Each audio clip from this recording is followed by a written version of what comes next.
So Faire Elise is one of those songs that I think every pianist should learn at some stage.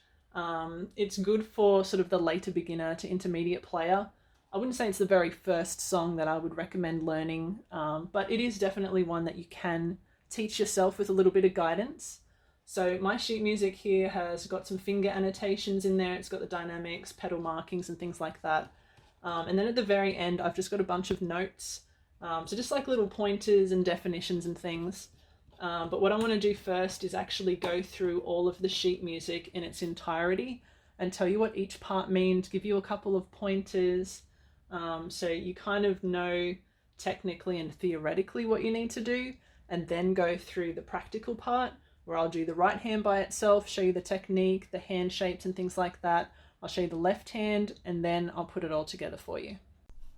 The first thing I want to have a look at just quickly are these numbers. So there's going to be these numbers just on the top and sometimes on the bottom of some of these notes. These are just our finger numbers. So in our right hand, we have 5 and 4 starting off. That's our pinky and our fourth finger or our ring finger. 1 is always thumb. That also goes for the left hand. So in the left hand, 5 is pinky as well, and 1 is thumb. So I've just put them in the first little part here because it does repeat. So this little riff here is the same as this riff here, and you should still use the same finger numbers. So if you want to jot them in, you can just put them on top if you need to. But once you kind of learn this first line, this passage here, it is going to be the same when we get onto our next couple of lines. And then when we get to the end of our piece, it starts somewhat like the beginning again. It starts with that same riff, and all of these finger numbers will be the same. So if you want to jot them in, just go for it.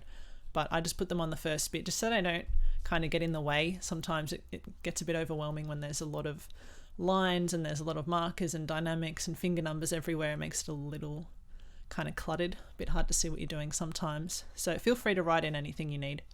So the next thing I want to have a quick look at is our time signature. So I won't go into great detail, just because some of these things can be quite complicated depending on how in depth you want to go. But we have 3 beats per bar. So the 3 on the top is telling us how many beats are in each bar. And the bottom number actually tells us like the quality of the beat, what type of note it's referencing. So 8 actually means quaver. So these kind of notes here. So we actually have 3 quaver beats per bar. So a lot of these bars are actually made up of semiquavers. So semiquavers are worth half of a quaver, which is why you can fit 6 of them in a bar. So a lot of the bars in Faire Elise actually are made up of semiquavers, and for the most part there should be 6 semiquaver beats or 3 quaver beats. So that just means if we put on our metronome to 120, we should hear 1 quaver per tick. So that means there's going to be 3 quavers per bar at 120 beats per minute. We'll get into that a little bit later. I wouldn't worry about playing with a metronome straight away. That's sort of one of the last things you want to do once everything's been refined and you're getting more comfortable, and you just sort of up your speed a little bit as you go. So let that be one of the last things you worry about, but definitely the timing and the accents, they're the kind of things we want to put in place fairly early. Okay, so the other thing we have here are these lines. So we have these curved lines all over the place. They're our phrases and our slurs. They're essentially the same thing. I mean, a slur is just, it's more of a smaller phrase. It just means all of the notes are going to be played smoothly and connected. So they're all going to be played as part of one group as well. And usually what you would do at the end of a phrase is lift off the last note just to form a little bit of a break.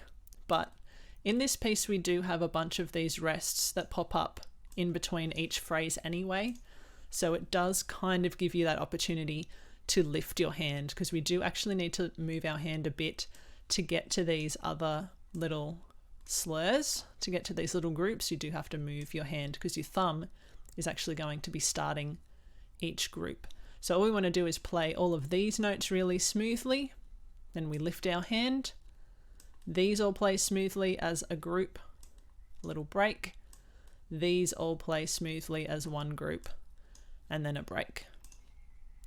So the other thing we've got in the middle here, these are our dynamics. So that is talking about the volume. So double P, pianissimo, we just play very soft. For the most part, this song is played very soft. We only have these tiny little changes in here under our main little riff here. So this one here is a crescendo. So we're gradually getting louder. And then this is a decrescendo, and we're gradually getting softer. So we don't really have a lot of notes to work with. We're just getting a little bit louder over these three, and then getting a little bit softer over these three. So we're going to start out soft, build up these notes just a tiny bit, drop it back down, and by the time we get back to here, we continue on playing pianissimo. So keep everything very, very soft. A few other things just in case you haven't seen them before or you're not sure, you need a refresher. We've got some sharps in here. So we've got some accidentals because they are not in our key signature. So we're actually in the key signature of A minor. So we have no sharps or flats, though they will be marked as accidentals when they are used. The sharp, like when it's an accidental, it only lasts for as long as that bar. So every time we get a bar line, it resets those accidentals that were in place. So in this bar is a good example of having an accidental. So this D is a D sharp. And then when it actually gets played again over here, we have this natural symbol. So make sure this one isn't a sharp. This one goes back to regular D. So we get E, D sharp, E, B, D natural, just regular white D, C, A. We get a few more accidentals over here as well. We've got some G sharps over in this bar. And then the D sharp does come back every now and again, but only play it as a sharp if it has been marked. If it has the accidental, then it's also just back to normal. So natural, sorry. If it has the natural on it, it sort of just turns it back to its natural state, which is going to be just a regular white note for us piano players. Okay, so the structure as well, we do have a repeat. So this repeat sign with the dots, what we're going to do is actually play through all of this line, and then we play all the way through this line. When we hit this last bar here, we go straight back to the beginning. So these two bars actually kind of match up. They become one. So this is an incomplete bar. There's only one beat, one quaver beat in this bar. And there's only two quaver beats in this bar, but together they add up to our 3. So we go back, we repeat that. Now this 1 here is just telling us that this is our first ending. So the very first time we play the song, we play this bar the first time around. Then we repeat, we go back to the beginning. So then after we've repeated, we're playing it for the second time, yeah? So we go second time through. When we get to this bar, we actually want to go from there to our second ending. So that's what this 2 thing is over here. So the second time we've played it, we skip this bar completely. We don't play that bar again. We only play that bar once. We repeat, we come through, and we play this bar instead. So we are actually going to end up on the same note. So we're going to have this E, C, B, A. We're still going to go E, C, B, and then there's our A there. A. So it should be pretty much the same. The left hand's doing the same thing as well in each bar. So it won't make a huge difference. You are kind of going to do the same thing. It's just that this bar has the pickup notes into our next section where this doesn't. It just ends. So we go into our second section. We've got a couple of different chords and things happening in the left hand, a couple of different shapes in the right hand. We have some new dynamics, so we're going to pick up a little bit as we walk into it. We're using our crescendo here to build, so we're getting louder. MF, mezzo forte, so we're moderately loud. So all of this section is fairly strong. We still have our finger numbers here. We still have our little slurs, our little groups of notes. So in between these slurs, we don't actually have a rest. But we do want to sort of create this break between the two groups. So we want to play these notes and then these notes without smoothing those two notes together. We want it to have sort of a clean cut end. Dun da da da, da da da da, da da da da. They don't all smooth together. They're like little groups that just follow along after each other. This part gets a little hectic. It looks pretty crazy on the paper. There's a lot of ledger lines going on here. We've got a clef change as well. It looks pretty crazy, but it's not too tricky to play once you've kind of done it a few times, once you know what you're aiming for. So some books will have slightly different finger numbers for these sections. These are just the ones I like to use, and the ones I like to use in lessons as well for my students. So over here, we've actually got an E. So make sure you kind of compare to where middle C is all the time. So it's pretty low, this E. So middle C is actually this little ledger line right here. So make sure you're sort of like 2 E's back. So when you get this E to this E, that's just an octave. Let go of this one because you're going to have the pedal held down. These are our pedal markings. I'll talk about them in a sec. We're going 5-1, making just a clean octave. Jump to the next E as well. So we're going E, E, E. Then the right hand is actually going to pick up where the left hand left off. So those two notes are the exact same note. They are the same E, because this ledger line, like I said, is middle C, which makes this E, the E above middle C. This E, of course, is the E above middle C as well, because middle C, ledger line would just be under here. So these two are the exact same note, the actual same physical location. So your left hand thumb's going to play it, then your right hand thumb's going to play it again and take over, and then you're just going to do another octave, just E, just another E octave, E, E.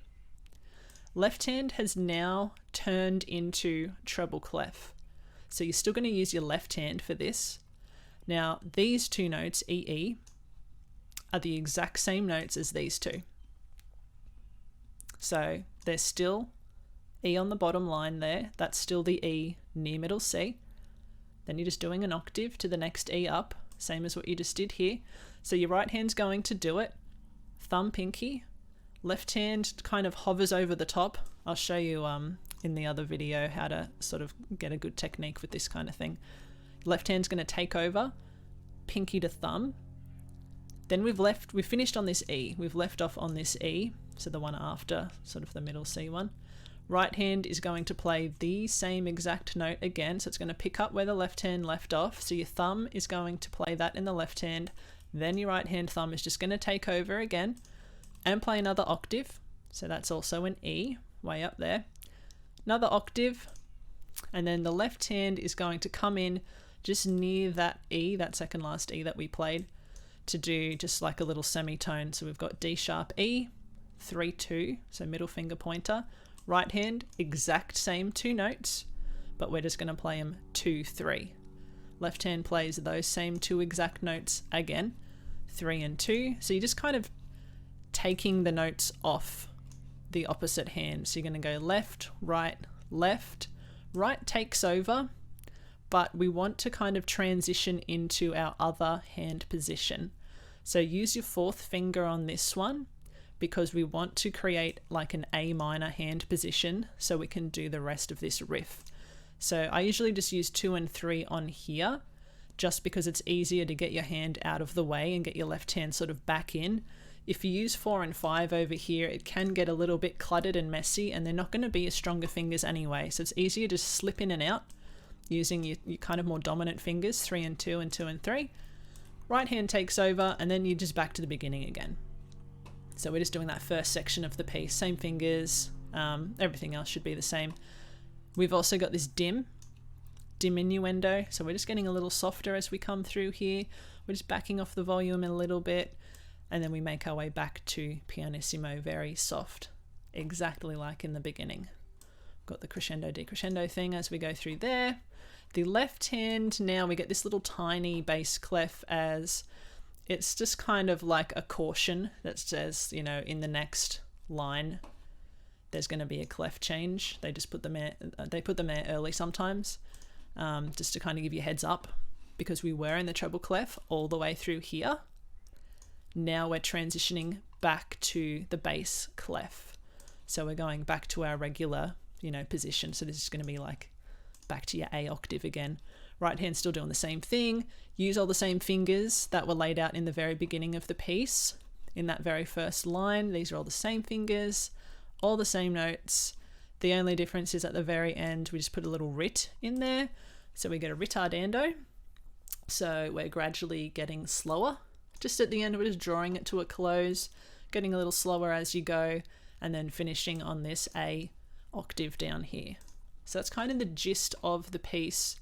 From the sheet music point of view, I put some notes at the end, just with a few definitions and a few things to look out for, which I'll cover in the practical video anyway. But if you need to make any extra notes on your sheet music, then go for it. I mean, my students will know for sure just how much writing I put on their sheet music, but it's handy, if it helps, then just write it, definitely. So let's have a look at the actual piano. I'll show you how to hold your hand and a few different pointers for technique and form, and we'll get into playing. Okay, so the first thing we want to do is get ourselves into an A position. So we're in an A minor position. This means our thumb's going to be on A, and then one finger per note will get us up to E. Now at the very start of the piece, we do have those accidentals. So we've got those D sharps. Our fourth finger is going to be in charge of D sharp and D. So you're just going to kind of slip it back as you play it. And just pull out. So in, out. And that's our first little phrase. So they should all be nice and smooth. Lifting up our hand. So we've got our 1, 2, 4, 5. And what we want to do is kind of create like a bit of momentum to the right. Kind of sweeping our hand across. So let your wrist be kind of loose as you go through. A little slight lift off that B, because that's the end of that little phrase. And then with our pinky on B, it should automatically line our thumb up to this E. So don't leave your thumb behind. I see a lot of people sort of, and then they have to suddenly move. Just let go of your thumb. And then with a nice straight hand, your thumb should end up on that E. Like I said, if you straighten your hand up, your middle finger will naturally sort of end up near that G sharp anyway. And then we're just pushing over just at the last second to get this 4 and 5. And again, keeping that sweeping sort of motion, kind of letting your wrist roll. So you put that all together. Lift, lift, and then we just start again. Lift, so the C starts the same, and then we have this other little part. So your thumb still goes on the E, our pinky just moves over a little bit to get that C, sort of like that. So your right hand just has this kind of closed shape, doesn't need to stretch too much, even in these little sections here. Let the momentum do a little bit of the work.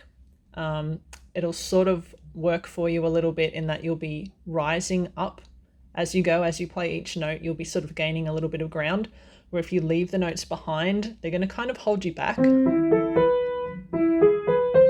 they're going to come out not as smooth. You want to create that nice, rather than a blocky, all the same velocity. So our right hand is just going to start on that A position. We're going to move down to the C, sweep up, E position, sweeping up, and then we just start again. We've got that repeat. So when we go to our second ending, so the second time, so after we've played that first section, we've done our first ending and we've repeated. Then we're going to go from this bar to this bar, our second ending. I'm going to do just like a little tuck, not a huge, big hand movement. You don't want to bring too much momentum with you.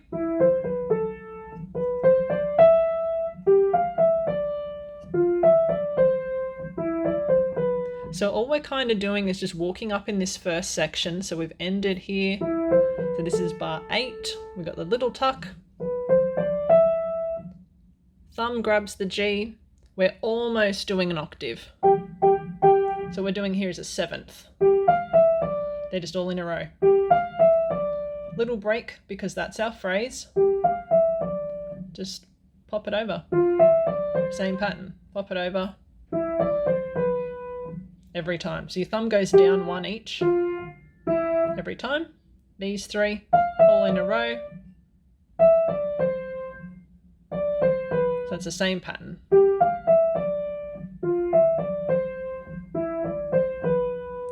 This is when we get to all of those E's. So that E section there, this is where our left hand is going to start us off. I'll just show you the right hand section for a second. So we've finished on our little... Now our right hand is just going to stick around. It's not really going to move. We've just used that E a second ago. Let the left hand come up. That's going to come up in the bass clef. The right hand's going to stick around on that same E. The E just near middle C. And just do an octave. So those 2 notes there. Then the left hand's going to do both of those notes. And then the right hand is just going to do an octave up from where you were. Sort of like that. So your right hand's literally just going to go. And then we get this left hand, right hand sort of back and forth with the D sharp and the E. Right hand just then comes back to normal. Just like in the beginning, we go to the C, the E, octave, nice closed hand position, jumping down, and now ending. So if we want to put in a little bit of the ritardando, we're getting a little bit slower just at the end there. So that covers our right hand. Overall for our technique, mostly fairly nice and rounded shape. Don't have your wrist too high or too low. It should be fairly flat, like the back of your hand should be flat, and it's just that your fingers are popping up just a little bit to create a little bit of curve. So let's cover the left hand.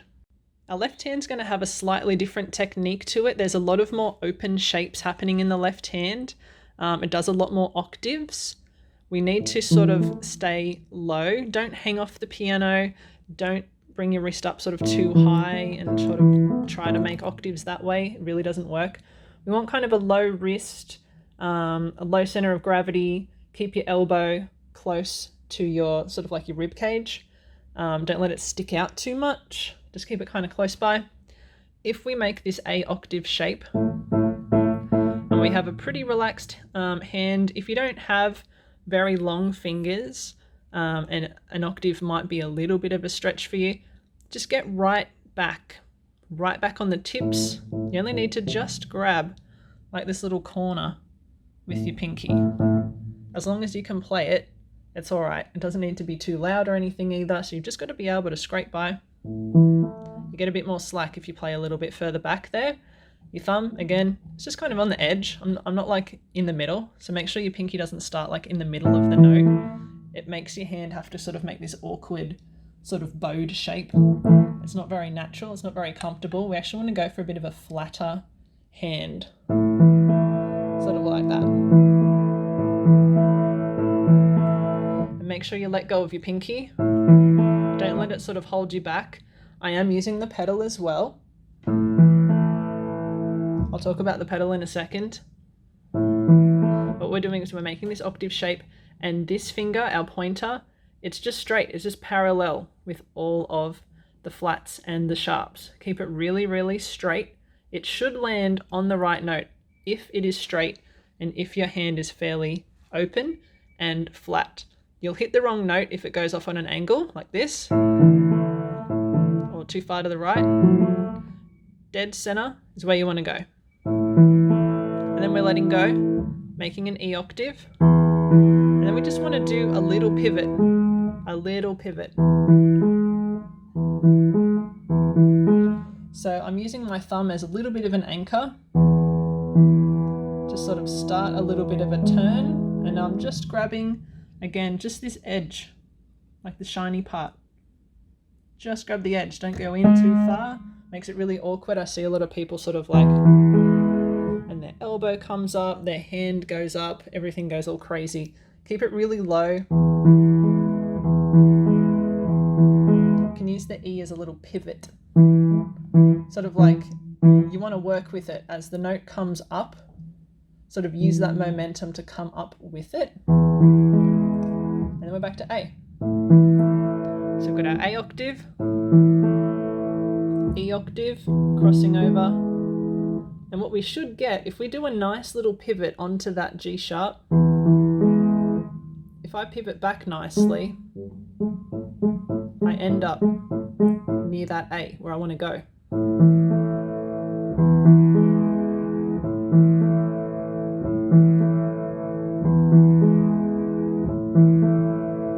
So what I'm doing with the pedal here, the pedal very much links into what the left hand is up to. So every time I play my pinky, my pedal is going down with it. So they kind of go in sync. When this is going down, my foot's going down with it. And then just as I go to play the next E, so my foot's still down at this point. Just as I go to play the new note, I'm catching it. So as it goes down, my foot's got to quickly come up and then straight back down.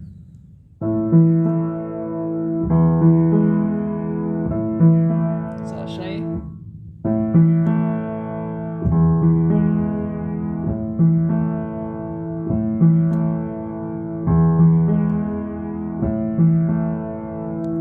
It's fairly quick.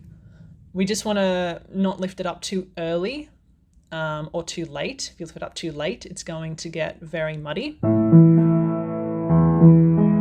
It got really smushed at the start there. I went too late. If I go too early, you get this huge like break in between the two parts. Like, because I've lifted off the pedal too early. It kind of defeats the purpose. We want to make it seamless. We want to hear noise constantly from our left hand. We want to hear that harmony just until the next new note comes in. There wasn't any gap. So our next little part in the left hand, where we're going into our second ending. So this is where we're actually going to end up on a C octave. So middle C is where your thumb's going to end up there. We're making that octave shape. Again, if we keep this finger, our pointer, fairly straight, it should land on that G fairly naturally. So we're just doing an octave. And what we want to kind of promote is rolling our wrist a little bit, sort of rolling through. Very rounded, kind of feel very rounded shape. So I'm kind of rolling a lot. I'm using my wrist a fair amount.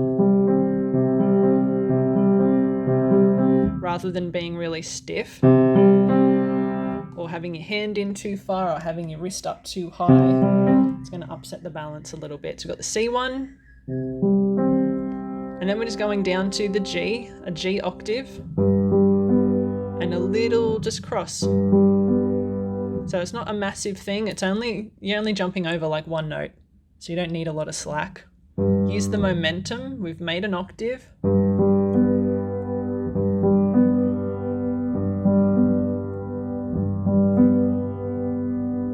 You got the pedal to back you up as well.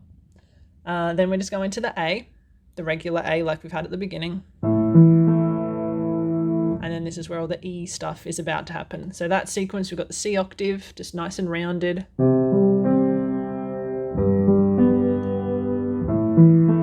And then we're going down to E and doing 3 E's in a row. So we're going E, E. And this is the E right near middle C that we're ending up on. So there's middle C there. So make sure you start pretty low. I'll go over that sort of section in a second with the two hands, but just to cover what the left hand's up to, we're going to do those 3 E's in a row, and then we're going to do treble clef 2 E's in a row. So that last E that we just played on that ledger line is the E right near middle C. That E right near the treble clef is also the same E. So we're going to reuse it. And then we're just going to put our pinky on it, do an octave. And then the right hand's got the last 2 notes that go up higher. So all we're really doing is 3 E's in a row. And then waiting for the right hand. And then doing another 2 right after that. Then we're going to stick around near this top E that you just played. So there's the 3 low ones. And then the middle E section. The right hand will do 1 more octave above that. Then we've got our D sharp E. And right hand will do it. Then left hand does it again. And then the right hand just takes over, does its thing, just like in the beginning. And then the left hand's back to its regular A octave shape. E. That's really all there is to it for the left hand. So let's start putting them both together. Okay, so when you go to start your piece, we do have that bar of the anacrusis that I was talking about. So technically, we have our 3 beats in a bar. We want to count ourselves in 2 beats. So we start on beat 3. 1, 2, 3.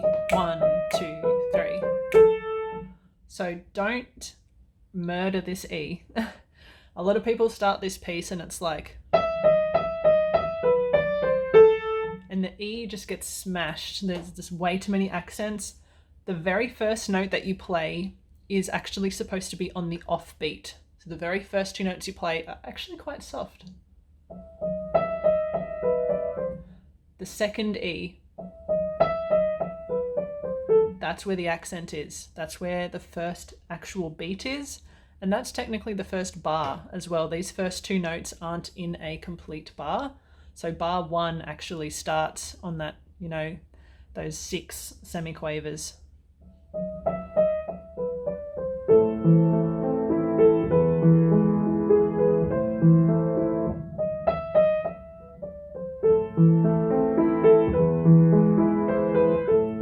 Repeat.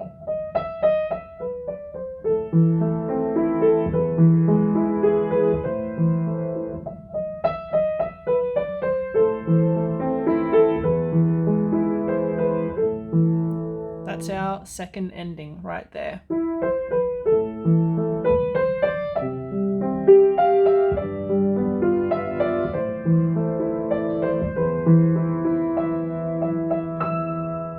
So here's that E section, 3 E's in the left, and then 2 in the right straight away. So this whole time my pedal is actually holding down. So they're gonna just trade. Left hand thumb finishes with it, right hand takes it straight over. And then the left hand is actually gonna play those same 2 notes that the right hand just played. So what you kind of need to do is lift up your left hand and kind of get it ready to take over that right hand. So your right hand's just going to slip out of the way once it plays. Right hand, left hand, and again, your right hand's going to pick up where the left hand left off. So you get a lot of this thumb-thumb trading. So I'll just cover that a little bit slower. 3 in the left, 2 in the right. Left hand plays the exact same 2 notes. Right hand does 1 more. Left hand sticks around up here. Right hand, left hand, and then right hand takes over.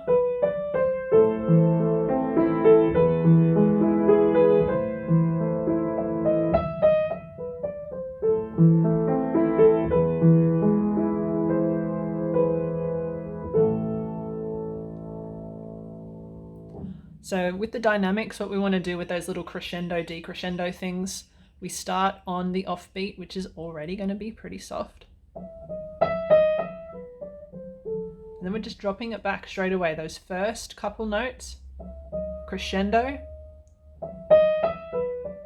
decrescendo straight away. It's very, very subtle, but it will do it each time. it gets to that riff, a bit louder, a bit softer, it's back to normal. A little bit louder, a bit softer.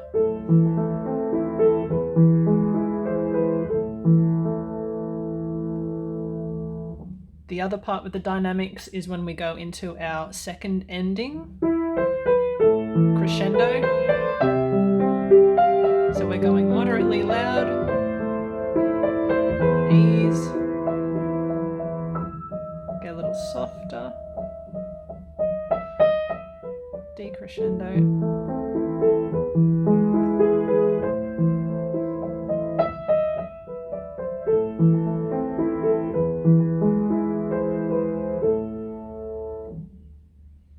Sometimes I do actually use different fingers there, so I'm sorry if that confused anybody. Sometimes I use 1, 2, 4, 5 on this E section. You can do that. I've written in 1, 3, 4, 5.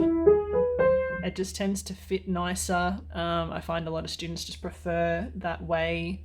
Either way is all right. There's nothing, particularly wrong with doing it either way. Make sure you get a nice swing into them. 1, 3, 4, 5.